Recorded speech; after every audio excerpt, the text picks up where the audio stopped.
Bismillahirrahmanirrahim. Assalamualaikum warahmatullahi wabarakatuh. Waalaikumsalam warahmatullahi wabarakatuh. Alhamdulillahirabbil alamin. Wassalatu wassalamu ala asyrofil anbiya'i wal mursalin wa ala alihi wa sahbihi ajmain. Bersyukur kita kepada Allah dan bersalawat kita kepada baginda Rasulullah Muhammad sallallahu alaihi wasallam dengan mengucap lafaz Allahumma shalli wa sallim alaihi. Semoga kita semua kelak mendapatkan syafaatnya, amin ya rabbal alamin. Gimana nih kabarnya teman-teman semua? Baik. Alhamdulillah. Semoga kita senantiasa diberikan kesehatan oleh Allah agar kita bisa menjalani aktivitas kita sehari-hari. Sebelumnya saya mau bertanya nih, apakah teman-teman semua sudah kenal dengan teman-temannya? Belum pada kenal ya? Kalau dengan saya? Oke. Pepatah mengatakan tak kenal maka tak sayang.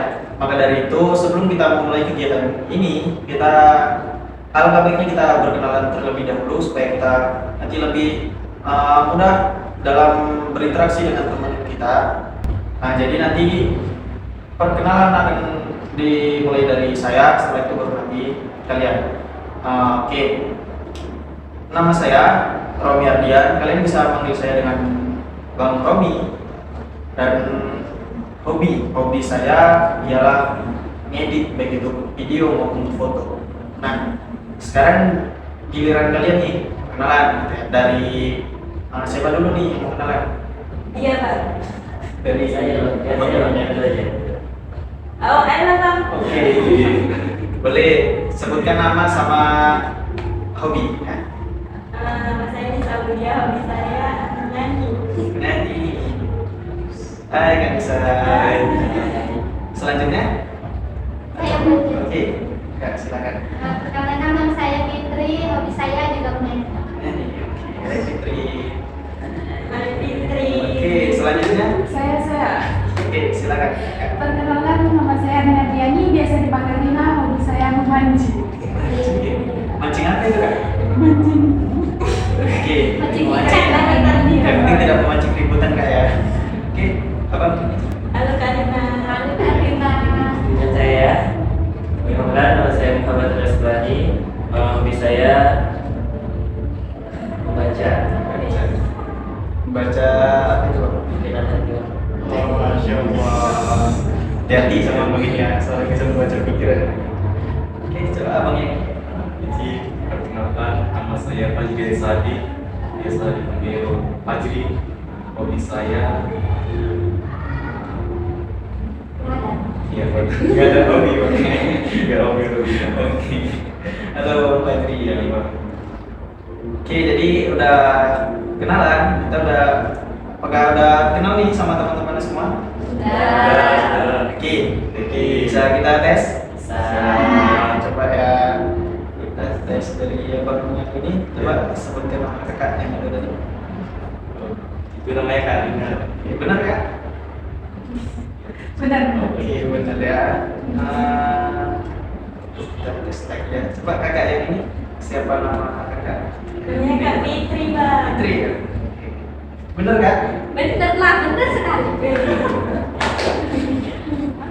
Oke, sebelum kita lanjut ke kegiatan kita selanjutnya, di sini saya ingin mengucapkan terima kasih kepada teman-teman semua yang sudah mau meluangkan waktunya untuk menghadiri kegiatan bimbingan kelompok kita pada hari ini. Semoga nanti dengan bimbingan kelompok ini teman-teman semua bisa mendapatkan manfaat dari apa yang akan kita lakukan nantinya. Nah, sebelum lanjut, saya ingin bertanya nih, apakah teman-teman semua sudah pernah mengikuti bimbingan kelompok? Belum pernah ya? Berarti ini masih pertama kali ya kita. Oke. Jadi sebelum kita lanjut, di sini saya akan menjelaskan terlebih dahulu apa itu bimbingan kelompok. Nah, bimbingan kelompok itu merupakan suatu kegiatan yang dilakukan oleh sekelompok orang, yang dimana dalam kegiatan tersebut ada yang namanya PK atau pemimpin kelompok, yaitu saya sendiri, dan juga ada yang namanya AK atau anggota kelompok, yaitu teman-teman sekalian. Dalam bimbingan kelompok ini nantinya kita akan menggunakan dinamika kelompok, yang mana dalam kegiatan tersebut teman-teman semua diharapkan dapat aktif dalam kegiatan tersebut. Teman-teman semua bisa mengeluarkan pendapatnya, bisa menanggapi tanggapan dari teman-teman yang lain, dan juga teman-teman semua nanti bisa terbuka dalam kegiatan ini. Nah, yang namanya suatu kegiatan pasti memiliki tujuan. Kira-kira teman-teman tahu gak sih apa tujuan dari bimbingan kelompok ini? Ada yang tahu? Ya, silakan. Mungkin bisa menambah wawasan kami dalam bimbingan ini. Oke, di sini teman kita mengatakan bahwasanya tujuan bimbingan kelompok ini nantinya kita bisa menambah wawasan kita. Nah, apakah ada lagi yang lain? Mungkin ada yang pendapat lain begitu? Jika Ya, silakan. saya tujuannya untuk mengetahui informasi-informasi tentang apa yang terjadi di dunia ini. Oke, di sini teman kita mengatakan bimbingan kelompok ini nanti bertujuan untuk mendapatkan informasi. Oke, ada lagi? Oke, di sini benar seperti yang dikatakan teman kita tadi, bahwasanya tujuan bimbingan kelompok ini ialah untuk mendapat informasi. Tapi dalam bimbingan kelompok ini juga kita bertujuan untuk mengembangkan diri kita, melatih diri kita dalam hal komunikasi, dalam hal sosialisasi, dalam hal keberanian kita dalam menyampaikan argumen kita, dan juga dalam menanggapi saran. Dan juga nanti kita akan dilatih untuk menanggapi tanggapan dari teman kita yang lain. Nah, dalam bimbingan kelompok ini juga kita memiliki yang namanya fungsi. Tadi kita memiliki dua fungsi. Yang pertama itu fungsi pemahaman, dan yang kedua ialah fungsi pengembangan. Nah, pemahaman di sini ialah nantinya diharapkan teman-teman semua dapat memahami informasi yang akan kita bahas nantinya, informasi yang sedang terjadi sekarang ini. Dan yang kedua ialah fungsi pengembangan. Di sini diharapkan nantinya teman-teman semua setelah melakukan kegiatan bimbingan kelompok ini dapat berkembang secara optimal, baik itu dalam hal komunikasi, sosialisasi, dalam hal menyampaikan argumen dan lain sebagainya. Dan yang tidak kalah pentingnya, dalam bimbingan kelompok ini kita memiliki yang namanya asas. Jadi di sini kita memiliki 5 asas. Yang pertama itu asas kerahasiaan, asas kesukarelaan, asas keterbukaan, asas kekinian, dan juga asas kedinamisan. Nah, jadi di sini saya akan menjelaskan asas yang pertama ya. Tadi ada asas kerahasiaan. Nah, asas kerahasiaan di sini ialah apapun yang terjadi dalam bimbingan kelompok nantinya itu harus kita rahasiakan. Nah, jadi tidak boleh nanti kita bocorkan kepada orang lain, gitu ya. Di segala informasi yang tidak layak diketahui oleh orang lain itu tidak boleh kita bocorkan. Gitu. Nah, yang kedua tadi ada asas kesukarelaan. Nah, di sini asas kesukarelaan itu ialah di mana teman-teman semua itu secara sukarela mengikuti kegiatan bimbingan kelompok ini. Jadi teman-teman semua itu hadir di sini itu karena tidak ada paksaan. Jadi sebelumnya saya ingin bertanya nih, apakah teman-teman semua di sini secara sukarela mengikuti kegiatan ini atau ada paksaan? Sukarela. Berarti sukarela gitu ya, tidak ada paksaan gitu ya. Oke, kita lanjut ke yang asas yang ketiga tadi, ada yang namanya asas keterbukaan. Nah, jadi saya harap teman-teman semua nantinya ketika menyampaikan pendapatnya itu harus terbuka. Jadi tidak boleh ditutup-tutupi. Apapun yang terjadi itu harus kalian ceritakan. Tidak boleh ada nanti yang cerita yang kalian kurang-kurangi. Jadi teman-teman juga tidak perlu takut untuk terbuka, karena tadi seperti asas yang pertama kita menggunakan asas kerahasiaan. Jadi apapun yang teman-teman sampaikan nantinya itu tidak akan bocor kepada orang lain. Nah, yang keempat itu ada yang namanya asas kekinian.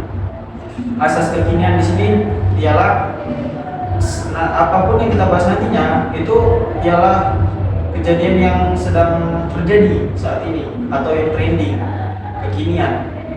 Jadi kita nanti akan membahas permasalahan yang sedang trending supaya kita tahu apakah masalah ini itu nantinya dapat berdampak positif atau negatif gitu. Dan yang kelima itu adalah asas kedinamisan. Asas kedinamisan ini maksudnya ialah nanti kegiatan kita ini itu tidak monoton. Jadi nanti kegiatan kita ini harus maju dan tidak monoton gitu. Apakah sampai sini teman-teman sudah bisa memahami?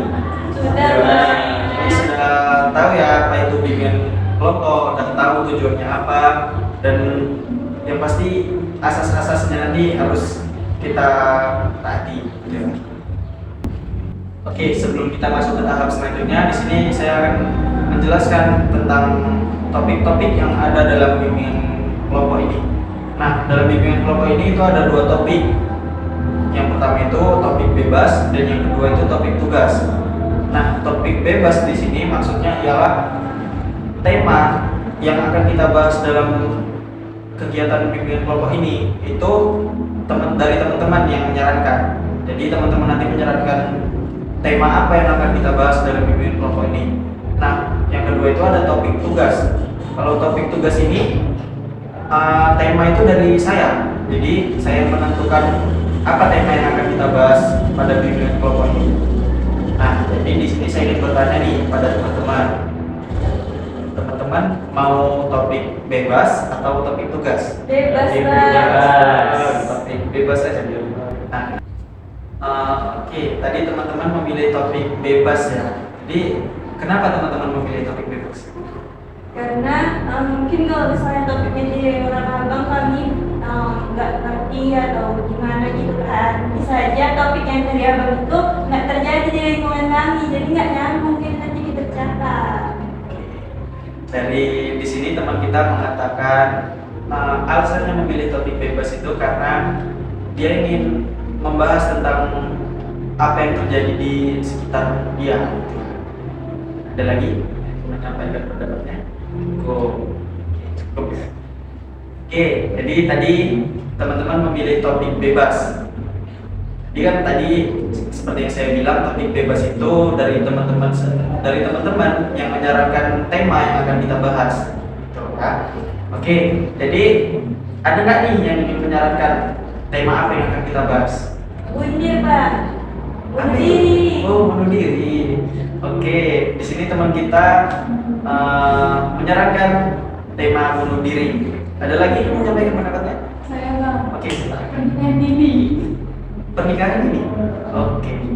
Jadi di sini teman kita ada yang menyarankan tema yang dibahas itu ialah pernikahan dini. Tuh.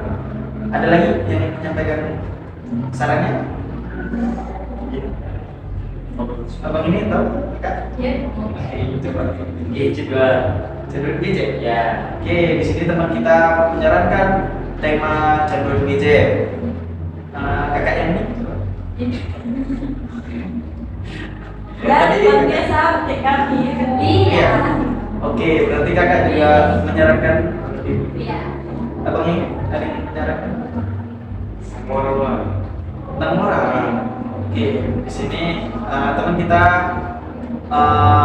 menyarankan tentang moral. Oke, di sini kita ada 4 saran nih. Yang pertama itu ada tadi bunuh diri, yang kedua ada pernikahan dini, lalu ada kecanduan gadget dan juga tentang moral. Nah, tapi dari keempat tema yang teman-teman sarankan tadi, di sini kita hanya akan mengangkat satu tema. Kita hanya akan mengangkat satu tema yang akan kita bahas pada bimbingan kelompok ini. Nah, kira-kira dari 4 tema ini, tema apa nih yang mau kita angkat? Tiba-tiba. Voting, ya, oke, kita voting aja. Oke, tadi kakak yang ini menyarankan voting ya. Tapi saya rasa kalau voting dengan jumlah orang yang segini dan juga saran tema dari teman-teman semua tadi, voting itu kurang efektif ya untuk kita lakukan sekali. Tapi tadi saya lihat ada ini nih 2 suara mengenai tema bunuh diri. Jadi karena tema bunuh diri ini ada 2 suara, jadi gimana kalau pada bimbingan kelompok ini kali ini kita membahas tentang tema bunuh diri. Apakah teman-teman setuju? Setuju. Setuju ya? Setuju. Jadi kalau teman-teman setuju, kita mengangkat tema bunuh diri. Kita akan membahas tentang bunuh diri pada bimbingan kelompok kita kali ini. Oke, di sini kita akan membahas tema bunuh diri. Kenapa sih teman-teman memilih tema bunuh diri? Kakak ya? Karena lagi marak-maraknya juga bunuh diri kan, kita lihat di sosmed, terus di sekitar juga itu banyak tuh kayak siswa yang gimana ya, bisa dikit bunuh diri. Nah, jadi di sini teman kita mengatakan bahwasanya dia memilih tema bunuh diri karena memang bunuh diri itu sering terjadi, baik itu di lingkungan sekitar iya ataupun dia melihat berita-berita di sosial media. Nah, kakak ini tadi juga memilih tentang bunuh diri kan kak? Bisa nggak dikasih alasan kenapa kakak menyarankan tema bunuh diri? Alasan saya memilih tema bunuh diri karena di lingkungan sekitar rumah saya ada yang terjadi bunuh diri, Pak. Jadi kayaknya cocok gitu kalau temanya itu. Oke. Nah, jadi di sini teman kita juga menyampaikan bahwasanya alasan dia memilih tema bunuh diri itu karena di lingkungan sekitar dia juga pernah terjadi bunuh diri. Nah, oke, sebelum kita masuk ke pembahasan, di sini saya akan menjelaskan terlebih dahulu tata tertib yang harus teman-teman patuhi semua nantinya. Nah, jadi nanti ketika teman-teman ingin menyampaikan pendapatnya ataupun ingin memberikan saran, itu teman-teman angkat tangan terlebih dahulu ya. Jadi setelah teman-teman angkat tangan, saya persilakan, baru teman-teman boleh mengeluarkan argumennya ya. Apakah bisa dipahami? Bisa. Setuju ya? Setuju. Jadi kalau teman-teman semua sudah setuju, di sini kita akan melanjutkan ke tahap selanjutnya. Ya. Namun sebelum kita memulai kegiatan kita, alangkah baiknya kita berdoa terlebih dahulu. Ya. Nah, di sini yang pastinya kalau doa itu cowok ya. Kayak dari abang dua ini, siapa yang bisa memimpin doa? Iya, Abang ini. Silakan. أعوذ بالله من الشيطان الرجيم بسم الله الرحمن الرحيم الحمد لله رب العالمين والصلاة والسلام على أشرف الأنبياء والمرسلين وعلى آله وأصحابه رسول الله أجمعين اللهم صل على سيدنا محمد وعلى آل سيدنا محمد اللهم اغفر لنا ذنوبنا ولوالدينا وارحمهم كما ربونا صغارا ولجميع المسلمين والمسلمات والمؤمنين والمؤمنات الأحياء منهم والأموات إنك على كل شيء قدير اللهم إنا نسألك سلامة في الدين والدنيا والآخرة وعافية في جسدنا وزيادة في علمنا وبركة في رزقنا وتوبة قبل الموت ورحمة عند الموت ومغفرة بعد الموت اللهم حول علينا في سكرات الموت والنجاة من النار والعفو عند الحساب ربنا آتنا في الدنيا حسنة وفي الآخرة حسنة وقنا عذاب النار وصلى الله على سيدنا محمد وعلى آله وصحبه وسلم والحمد لله رب العالمين. Oke, terima kasih kepada Bang Tio yang sudah memimpin doa kita. Semoga kegiatan kita nantinya diberkahi oleh Allah Subhanahu wa Ta'ala. Amin amin ya rabbal alamin. Nah, sebelum kita masuk ke pembahasan kita, sini saya akan mengingatkan kembali kepada teman-teman semua bahwasanya nanti diharapkan teman-teman itu bisa terbuka dalam berbicara dan juga teman-teman semua nanti bisa merahasiakan segala informasi yang tidak layak diketahui oleh orang lain. Dan juga ketika teman-teman ingin menyampaikan pendapatnya, angkat tangan terlebih dahulu. Saya persilahkan, baru teman-teman boleh berbicara. Apakah bisa dipahami? Bisa. Oke, kita lanjut ya. Iya, Pak. Oke, nah di sini saya ingin bertanya nih, kira-kira motif atau faktor-faktor seperti apa sih yang menyebabkan seseorang itu bisa bunuh diri?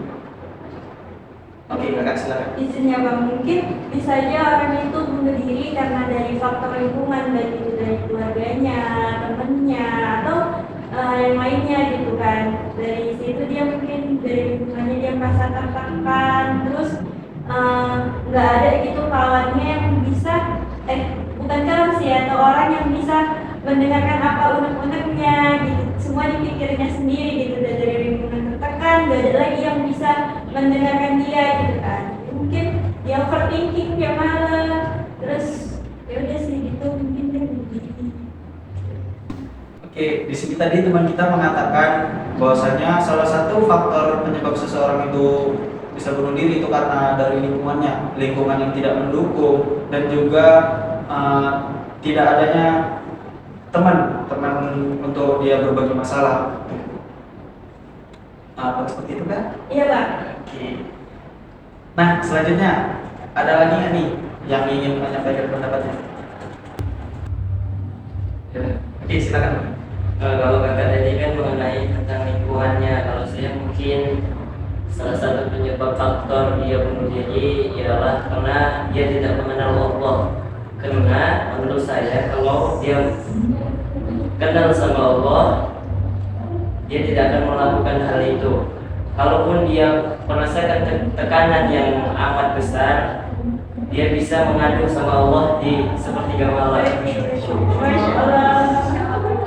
Oke, baik. Di sini tadi teman kita mengatakan salah satu faktor penyebab orang itu bunuh diri karena dia jauh dari Allah, karena dia tidak dekat dengan Allah. Nah, apakah ada lagi yang ingin menyampaikan pendapatnya? Saya Bang. Oke kak, silakan kak. Tadi kan faktor kakak ini lingkungan dan abangnya tadi jauh dari Allah kan. Kalau saya sebabnya itu karena diputusi pacarnya Bang. Oh, gitu. Ya karena dia merasa bahwasannya itu hidupnya itu kayak udah berakhir gitu karena diputusi pacarnya. Mungkin pacarnya itu satu-satunya gitu ya orang yang ada di dunia ini. Jadi dia tuh terasa kayak hidupnya itu hancur gitu. Nggak bermotivasi pada diri dia sendiri gitu. Oke, terima kasih kakak. Tadi kakak ini menyampaikan bahwasanya faktor penyebab orang bunuh diri itu karena diputusi pacar ya. Selanjutnya ada lagi yang ingin menyampaikan pendapatnya? Izin Bang. Oke kak, silakan kak. Faktor lainnya itu yaitu faktor ekonomi. Seperti apa itu kak maksudnya? Contohnya ini kan di lingkungan rumah tangga, gitu, Bang. Itu contohnya seperti dia punya utang, makanya ada di mana-mana. Sedangkan pemasukan dia itu nggak ada, pengeluaran dia terus berjalan setiap harinya. Jadi dia kan bingung cari pemasukannya kemana. Akhirnya dia frustasi, stres, berujung ke bunuh diri. Oke, terima kasih kak. Tadi teman kita mengatakan bahwasanya salah satu faktor yang menyebabkan orang bunuh diri juga bisa karena faktor ekonomi, karena kredit utang gitu ya. Oke, ada lagi? Iya. Oke, silakan Pak. Salah satu faktornya ialah faktor tugas. Tugas. Misalnya di sekolah ya, baik tugas dia tertekan kan, sehingga dia menjadi depresi, stres, dan bisa merusak psikologis seseorang pelajar gitu. Jadi dia memilih bunuh diri karena tidak ada teman-teman yang memotivasi dia sehingga dia turun menjadi stres lah, sehingga menjadi bunuh diri lah. Untuk melakukan hal bunuh diri gitu. Terima kasih. Matri. Jadi di sini teman kita juga mengatakan bahwasanya seseorang itu bisa bunuh diri karena tekanan tugas. Oke, benar apa yang teman-teman semua katakan. Di sini saya juga bisa menyimpulkan bahwasanya faktor-faktor seseorang itu bisa bunuh diri itu karena dari tekanan akademis, karena diputusin pacar, karena ekonomi, faktor lingkungan, dan juga jauh dari Allah. Oke, di sini saya akan bertanya lagi nih tentang apakah teman-teman pernah melihat situasi di mana seseorang itu bunuh diri? Pernah Bang. Pernah. Kira-kira situasi seperti apa itu? Ada yang bisa menyampaikan pendapatnya? Kakak. Izin Bang, kan saya sekolah di asrama. Jadi tetangga asrama kami itu dia ada bunuh diri kayak gitu Bang. Mulanya kan cari tahu karena itu dia dari lingkungannya nggak support, terus supaya dicari tahu lagi dia kan diputusin pacarnya Bang. Jadi dia tuh depresi gitu kan. Karena kayak yang kakak ini tadi dia berasumsi bahwasanya pacarnya itu lah satu-satunya makhluk hidup di dunia ini. Jadi karena dia diputus, ya udah dia merasa kayak ibarat lagi kan. Oke, terima kasih Kak Nisa. Di sini tadi Kak Nisa mengatakan ia pernah melihat orang bunuh diri itu ada di lingkungan asrama ya, asrama dekat sekolah gitu. Oke. Apakah ada lagi menyampaikan pendapatnya? Kakak yang ini coba silakan. Ini dia Bang. Oke Kak. Saya pernah melihat orang bunuh diri Bang, cuman nggak secara langsung dari media sosial. Dari media sosial ya. Nah, gimana itu? Itu seorang kepala keluarga Bang. Dia bunuh diri karena tadi faktor ekonomi. Dia memilih mengakhiri hidupnya dengan melompat ke sungai, meninggalkan istri dan 2 orang anaknya. Tak di mana-mana. Oke, terima kasih karena sudah menyampaikan pendapatnya. Jadi di sini tadi Arina mengatakan bahwasanya ia pernah melihat berita orang bunuh diri itu ada seorang kepala keluarga yang bunuh diri dengan cara melompat dirinya ke sungai. Nah, apakah ada lagi yang ingin menyampaikan pendapatnya? Ada lagi? Tidak ada. Oke. Nah, oke. Jadi itu tadi ada dari teman kita yang menyampaikan dia pernah melihat bahwasanya ada orang yang bunuh diri. Tadi ada yang tetangga asramanya dan ada juga tadi ada seorang kepala keluarga yang bunuh diri gitu ya. Nah, selanjutnya saya ingin bertanya lagi nih, kira-kira gejala seperti apa sih yang muncul ketika seseorang itu berpikiran ia akan bunuh diri? Gejala-gejala seperti apa sih yang kira-kira muncul gitu? Ada yang ingin menyampaikan pendapatnya? Hewan. Ya, silakan. Mungkin gejalanya bisa dilihat dari perubahan sikap orang tersebut, dan mungkin orang tersebut banyak tingkah yang aneh-aneh namun jarang kita lihat. Mungkin banyak pelakunya. Mungkin itu sih. Oke, terima kasih ya Bang Trio. Di sini Bang Trio mengatakan bahwasanya gejala seseorang itu mungkin ingin bunuh diri. Gejala-gejala yang muncul itu mulai dari perubahan sikapnya, dia sering melamun. Gitu ya. Nah, ada lagi yang ingin menyampaikan pendapatnya? Oke, silakan Kak. Mungkin menambahi dari Bang Rio tadi kan, dia karena tadi kan kalau bunuh diri itu kayak depresi gitu kan, dia tuh nggak mau lagi berinteraksi sama orang-orang di sekitar. Dia di awalnya dia menganggap bahwasannya orang-orang itu nggak peduli lagi sama dia gitu.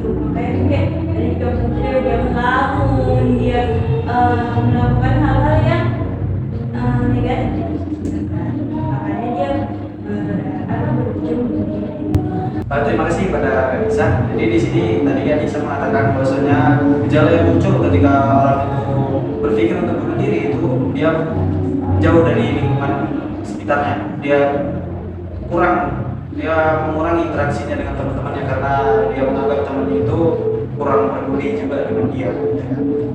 Nah, ada lagi yang ingin menyampaikan pendapatnya? Kakak ini ada kan? Tidak ada. Cukup ya? Oke. Jadi dapat kita simpulkan bahwasanya gejala-gejala yang mungkin muncul itu yang mulai dari perubahan sikap seperti melamun, dia depresi, dan juga dia menjauh dari lingkungan sekitarnya gitu ya. Nah, di selanjutnya saya ingin bertanya lagi nih. Kira-kira ketika teman kita ada terlihat gejala-gejala seperti itu, muncul pada teman kita, kira-kira apa sih yang akan kita lakukan? Apa sih yang akan kita lakukan ketika teman-teman melihat teman kita ada gejala seperti itu?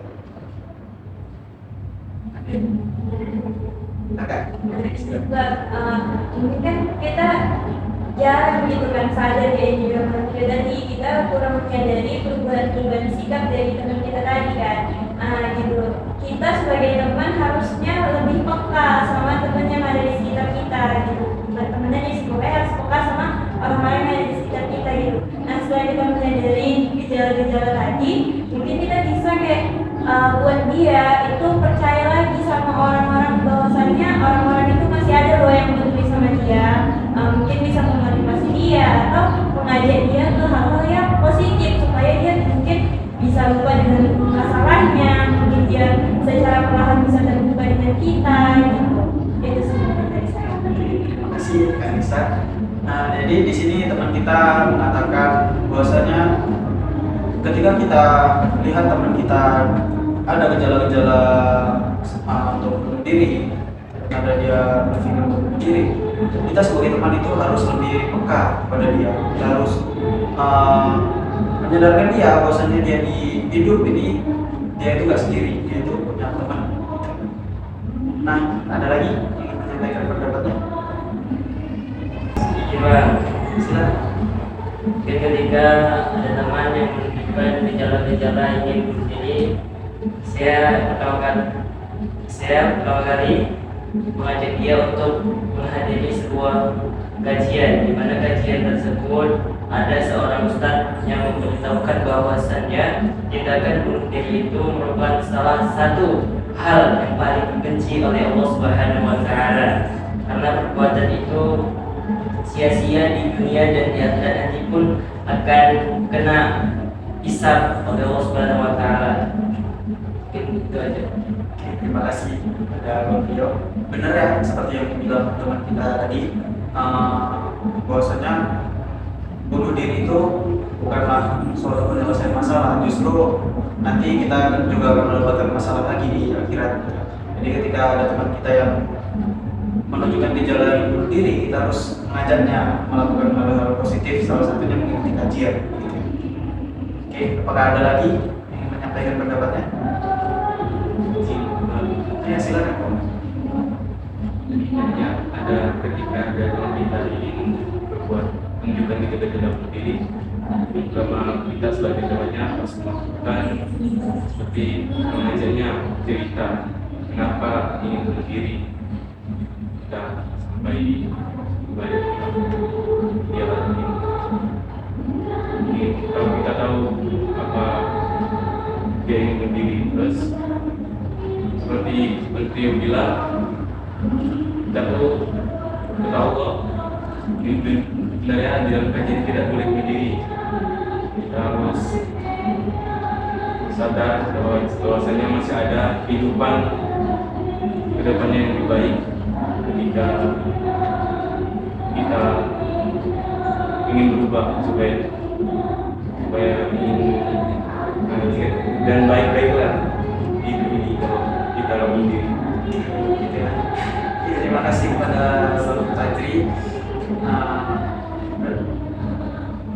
di sini tadi Om Fajri mengatakan bahwasanya kita ini harus menjadi pendengar yang baik gitu ya.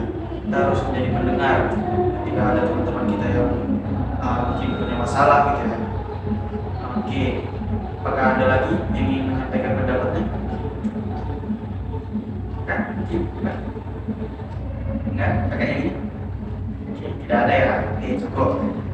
Berarti di sini dapat kita simpulkan bahwasanya ketika ada teman kita yang menunjukkan gejala yang bunuh diri, kita sebagai temannya itu harus lebih peka. Kita harus bisa menjadi pendengar yang baik dan kita harus bisa mengajak mereka untuk melakukan hal-hal yang lebih positif, yang bermanfaat. Ya, karena sesungguhnya bunuh diri itu bukanlah solusi. Jadi kita juga harus bisa membantu teman kita dalam mencari solusi untuk mengentaskan masalah dia. Oke, baik, terima kasih ya teman-teman semua. Benar seperti yang teman-teman sampaikan tadi, bahwasanya bunuh diri itu salah satu gejalanya itu karena kurang interaksi, tidak ada teman untuk menceritakan masalahnya, atau keluarga dan lain sebagainya. Nah, di sini saya cuma ingin berpesan kepada teman-teman bahwasanya bunuh diri itu bukanlah suatu hal yang baik. Bunuh diri itu bukanlah suatu penyelesaian masalah. Karena kita dalam Islam itu diajarkan bahwasanya kehidupan di dunia ini itu hanyalah kehidupan sementara. Ada kehidupan yang kekal nantinya, yaitu kehidupan setelah kita mati. Jadi ketika teman-teman banyak masalah dan berpikir untuk bunuh diri, justru bunuh diri itu malah menimbulkan masalah kita di kehidupan yang selanjutnya itu. Memang seakan-akan ketika kita bunuh diri, masalah kita yang ada di dunia ini selesai. Tapi nyatanya masalah kita yang di dunia itu tidak selesai dan justru malah menambah masalah kita untuk di kehidupan yang selanjutnya. Gitu ya. Nah, jadi di sini kita sudah sampai di penghujung dari acara bimbingan kelompok kita pada hari ini. Jadi di sini saya kan sebelum kita mengakhiri bimbingan kelompok kita pada hari ini, di sini saya ada sedikit tips nih untuk teman-teman supaya teman-teman juga bisa lebih mengingat tentang bimbingan kelompok kita ini. Nah, jadi nama gamesnya itu ialah saya berkata.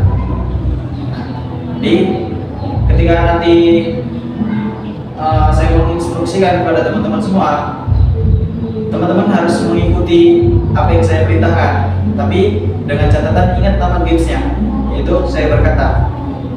Nah, sudah bisa dipahami? Saya bisa paham? Bisa. Oke, bisa kita coba? Bisa ya? Oke, kita coba. Coba berdiri dulu. Berdiri. Oke, berarti masih kurang fokus ya? Oke, kurang fokus ya. Ingat sama apa yang saya katakan tadi. Nama gamesnya ialah saya berkata, gitu ya. Oke, kita coba lagi ya. Saya berkata untuk berdiri. Oke, kita mulai paham ya. Oke, saya berkata balik kanan. Oke. Angkat tangan kanan. Oke, kakak ini dan abang kurang fokus ya. Ya, oke, sekali lagi ya, ingat pesan saya tadi. Nama gamesnya saya berkata, ya. Saya berkata angkat tangan kiri, angkat tangan kanan. Oke, masih kurang fokus. Angkat tangan kanan. Saya berkata angkat tangan kanan, turunkan kedua tangan. Oh iya, kurang fokus ya. Saya berkata turunkan kedua tangan. Saya berkata untuk turunkan. Nanti.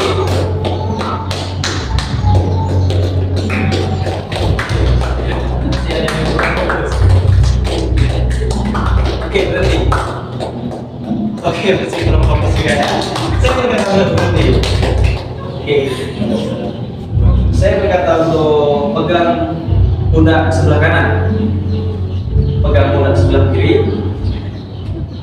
Saya berkata pegang pundak sebelah kiri, turunkan kedua tangan. Oke, masih belum fokus. Saya berkata turunkan kedua tangan. Saya berkata balik kanan. Oke, permainan selesai. Boleh duduk. Boleh duduk. Oke, saya berkata permainan selesai dan boleh duduk. Terima kasih. Oke, jadi itu sedikit tips dari saya. Nah, saya ingin bertanya nih, karena ini kan udah di penghujung bimbingan kelompok kita. Apakah teman-teman akan melanjutkan kegiatan bimbingan kelompok ini atau kita akhiri saja sampai di sini saja? Jadi kalau kira-kira mau dilanjut, mau kita buat di hari apa itu dan di jam berapa kira-kira? Ada yang mengusulkan? Di hari Minggu ya? Jamnya kira-kira? 10. Oke, 10 ya. Sepakat semua? Sepakat. Oke, karena sudah kita sepakati, jadi kita akan melanjutkan ke sesi berikutnya pada hari Minggu di jam 10 gitu ya. Saya harap teman-teman bisa menghadiri kegiatan bimbingan kita kelompok kita selanjutnya. Nah, saya ingin bertanya nih, pesan dan kesan teman-teman setelah mengikuti bimbingan kelompok kita kali ini. Kira-kira apa tuh pesan dan kesannya untuk bimbingan kelompok ini? Oke, apakah ada yang ingin menyampaikan pesan dan kesannya untuk bimbingan kelompok kali ini? Oke, silakan beliau. Pesan dan kesan untuk kesan dan pesan di kegiatan ini, yang pertama itu pesannya ialah saya mengetahui bahwasannya tema yang kita angkat tadi tentang bunuh diri. Saya mengetahui apa penyebab bunuh diri tersebut, dan apabila ada gejala yang menimbulkan kita untuk bunuh diri, apa sih solusi yang akan kita buat. Nah, itu saya mengerti akan hal itu. Yang kedua pesannya itu semoga dengan kegiatan ini pertemanan kita tidak sampai saat sini saja, mungkin bisa berkelanjutan di kemudian harinya nanti. Terima kasih kepada Bang Rio. Ada lagi yang menyampaikan pendapatnya? Yang menyampaikan pesan dan pesan? Izin Bang. Oke, silakan. Pesan dan pesannya itu menambah wawasan khususnya untuk diri sendiri agar tidak terjerumus ke dalam hal-hal yang negatif dan menambah relasi mengenai.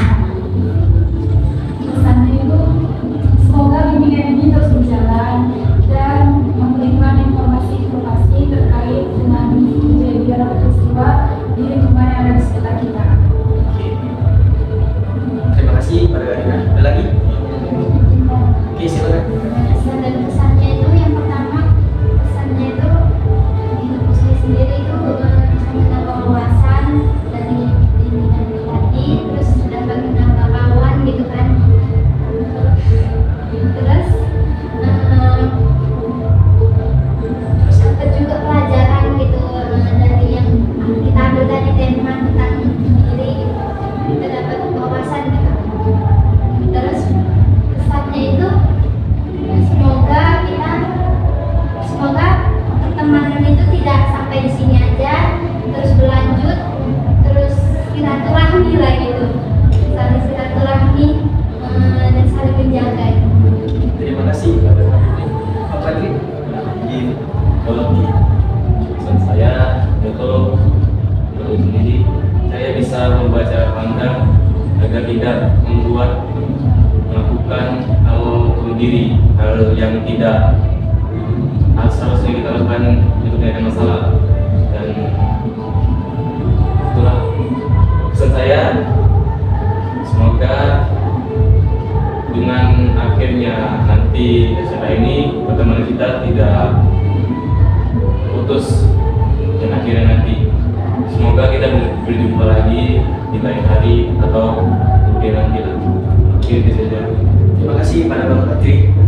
Nah, sekali lagi terima kasih nih kepada teman-teman yang sudah mau menghadiri kegiatan ini, dan saya juga ingin berpesan kepada teman-teman ketika nanti kita bertemu di luar, saya harap teman-teman itu tidak melupakan teman-teman yang ada di sini dan juga termasuk saya. Tetap jaga silaturahmi dan tetap bertegur sapa ketika kita bertemu di luar nantinya. Nah, ujung kegiatan kita pada hari ini. Saya ingin menutup kegiatan bimbingan kelompok kita pada hari ini dengan mengucapkan lafaz hamdalah. Alhamdulillahirabbil alamin. Saya akhiri bimbingan kelompok kita pada hari ini. Billahi taufiq wal hidayah. Wassalamualaikum warahmatullahi wabarakatuh. Waalaikumsalam warahmatullahi wabarakatuh.